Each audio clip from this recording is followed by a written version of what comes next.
So yeah, it's not quite 6 o'clock in the morning. I woke up at 3. Maybe it was 4. I don't remember.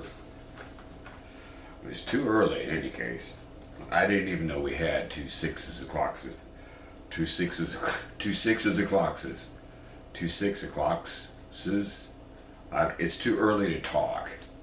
Coffee's just been made, so I gotta warm up my cow juice here.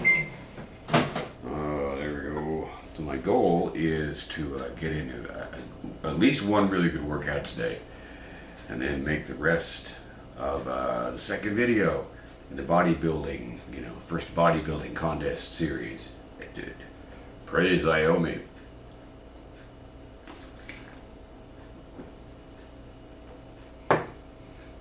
Oh yeah, that's the shit.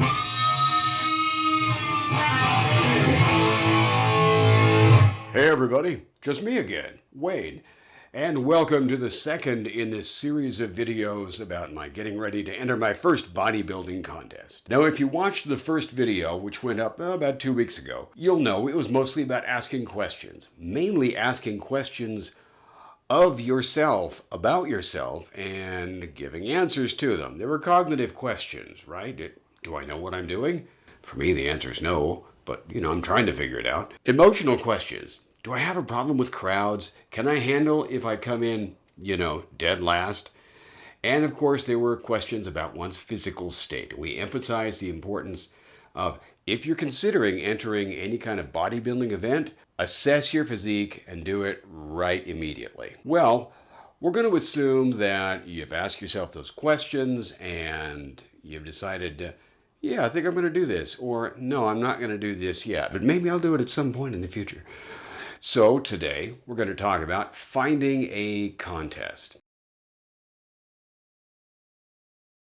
As I said in the previous video, I'm going to use the term bodybuilding in an umbrella, kind of sense. But when I say that, we know that there are specific types of contests that fall under that umbrella. For men, there's bodybuilding, which emphasizes mass, and more mass. There is physique, which emphasizes lean muscle mass. There's classic physique, which falls kind of in the middle. I think there's also a transformation category in some contests, and maybe there's something else that I'm missing out on.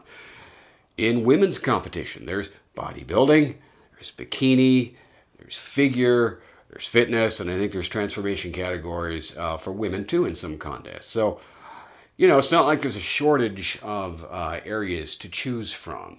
If you've kept an eye at all on professional bodybuilding for the last 30 plus years, I'm sure you'll have noticed that ginormity has come to be prized above all else. And I'm sure I'm oversimplifying what judges look for, but that's the public perception at least, is that sheer hugeness is what counts more than anything. Maybe it's not the only thing that counts, but it certainly is the biggest factor. There has been a growing sense that maybe symmetry should be more highly regarded in professional bodybuilding. Maybe symmetry should count for more than it does. Maybe mass should not be the be-all, end-all of what you're going for if you enter a bodybuilding contest. In response to this sort of growing wave of pushback, at least partly in response to it, the category of physique was created. And I'm sure you've seen physique contests or pictures of dudes participating in physique. As we said, it emphasizes lean muscularity and the wearing of board shorts. And classic physique falls somewhere in the middle. In classic physique, they look more for mass than they do just in physique, but not as much as in just, quote, bodybuilding, end quote. And, you've seen these enormous guys, and they're just striated everywhere. Their nose has striations on it. They've done, nose push-ups or something. Like the striations, for example, are not, and the super veininess are not really things that in classic physique judges look for, as I understand this situation. But they do look for more mass than in regular physique. And you don't wear board shorts, you wear posing trunks. So, classic physique is what I'm going to go for. I don't have the mass for just bodybuilding. Even when I was younger, I don't think I could have had the mass. And I'm 56 now. I don't see any chance of that happening. And I don't really care about that happening. And I don't want to do physique because I think board shorts look stupid, at least on me. If you like them on you, hey, lifestyle choice. So go, do your thing. So classic physique, I think, is the thing that I want to do. So that's what I'm going to do. Now, again, whether you're going to do bodybuilding or physique or classic physique, or bikini or women's bodybuilding or fitness or whatever, you're the one who has to make that choice. And once you've decided what category you want to be in, then you need to find an event, which kind of starts with finding an organization. And there are dozens of organizations that sponsor lots and scores, perhaps hundreds of amateur bodybuilding events and many professional bodybuilding events every year. And, dozens of these organizations in the US, and many of them sponsor international events as well. When I first got this idea and then made a video real quick before I could change my mind, I thought that I was going to enter an event sponsored by NPC, which doesn't mean non-player character in this context, but rather the National Physique Committee. But I've decided I'm not going to enter that, and there are multiple reasons, but we're only going to mention two of them. One, I wanted a little more time to get ready for the event. And the other reason that we'll talk about here, or at least mention, is that I can't find anywhere where the NPC claims to be a naturals-only organization with naturals-only competitions. That's kind of a big deal for me. I have zero interest in stepping on stage alongside dudes who are chemically enhanced. Now, as I said in the last video, I am fully prepared to come in dead last in my division or category or league or, what the fuck ever. But if I do that, and as I say, that's fine with me, but it's not fine with me if I come in dead last and it's not a fair fight. You know what I'm saying? So I looked for naturals-only organizations. Now, the INBA/PNBA have really good reputations. That's the International Natural Bodybuilding Association, and its counterpart, the Professional Natural Bodybuilding Association. I think that's what I said. Let's say that's what I said. And they have an event coming up in Springfield, Missouri, which is about 5 hours driving distance from me. And that event is on October the 9th. I really considered that one, but I decided that that'll be like a second choice. Maybe I'll enter that, maybe I won't. If I do, it will be to sort of work out the jitters and go through the experience once before entering the event that I have already sent in the money for. The biggest reason, there's two reasons really, why I've decided that the INBA/PNBA event in Springfield, Missouri is not my first choice. One is that I would like a little more time to get ready. And the other is, as I mentioned, it's about 5 hours driving for me, which, for reasons we don't need to get into, is problematic. Maybe I'll do that one, but if so, it'll be in addition to the event and the organization that I have chosen, which we'll get to here in just a minute.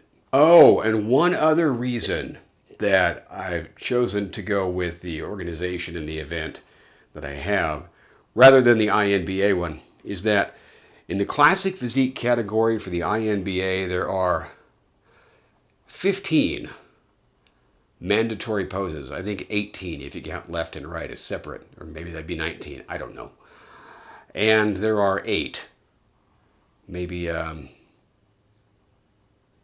12 if you count left and right as separate, in the organization classic physique category that I've chosen. I feel a lot more comfortable trying to learn 8 poses than I do 15 over the coming weeks. I think I can learn them. That doesn't mean I'll do them well, and posing will be the subject of a whole nother video that we'll do coming up in the near future. And shout out to my buddy Max Carlisle for being the first one to say, Wayne, dude, posing is fucking hard. Although Max didn't say fucking hard, because Max is too classy to say that. He said it's surprisingly difficult and requires lots of practice. And yeah, boy, sure enough. And my buddy Steve Green has, confirmed that, yeah, it's hard and takes lots of practice. Practice a lot and start now. So I think 8 poses to learn is plenty, given that I've never done this before. So anyway, the point of this first part of the video, this first 2/3, is kind of like in the last video. Do your research. Research the different, categories that happen at these events, and, decide which one is for you. And research the organizations. Find out if there's one you like more than the others.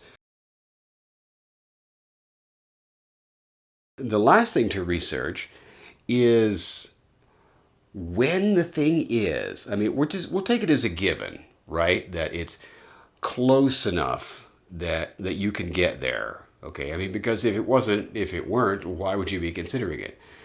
But is it sufficiently far enough away in time that, assuming you have a decent starting place, you'll feel more or less ready for it? At the same time, is it not so far away, not so far down the timeline, that you'll lose focus, or you'll get bored, or you'll walk around being hangry for 7 months and not being of any use to anybody? You want to find that sweet spot. I've seen the figure 12 weeks written down in many places online. Apparently, I don't know, a lot of people seem to think that 12 weeks is a good amount of time to get ready if you're starting from a reasonably decent place already. When I first had this idea, and when I first decided the event that I thought I was going to register for, it was about 13 weeks away. Well, I decided that I needed more time than that. So when I registered for the event that I registered for, which we'll mention here in just a minute, it was 17 weeks away. By the time you see this video, the event I've registered for will be about 14 weeks away. And in those 3 weeks, I was at about 22% body fat when I registered, and a couple of days ago, before I recorded this, I was at just a skosh over 19% body fat. So, we'll see if that keeps up, because that could change on a dime. Something bad or heartbreaking could happen tomorrow.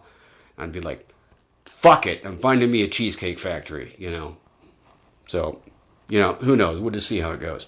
Now, can I continue to lose 1% of body fat a week for the next, 13, 14 weeks? Clearly not. That'd be ridiculous. I'd be at like 4%, 5%, something like that by the time of the contest. And, often when someone cannot achieve something, they'll say, well, I wouldn't do that even if I could. But I actually mean it. I wouldn't do 4%, 5% body fat even if I could. That's just not healthy, man. Anyway, here's the event that I have chosen. This event is October 30th in essentially Kansas City, Missouri, sponsored by the North American Natural Bodybuilding Federation. And it is a naturals-only event. It's very clear about that. In fact, one of the things that you got to do is pay the polygraph fee when you get there. The lie detector thing. And if you win in your category, then you got to pee in a cup or donate some blood or something like that to get officially chemically tested, just to make sure that you didn't cheat and somehow manage to fib your way past the polygrapher person what runs the polygraph. There, let's go with that. That might be all I have for today, actually. We've covered deciding what division or category you want to compete in. We've covered finding an association. We've covered finding an event that is, located appropriately on the space-time continuum. That's twice I've used the phrase space-time continuum in one bodybuilding video. I think there should be an award of some sort for that.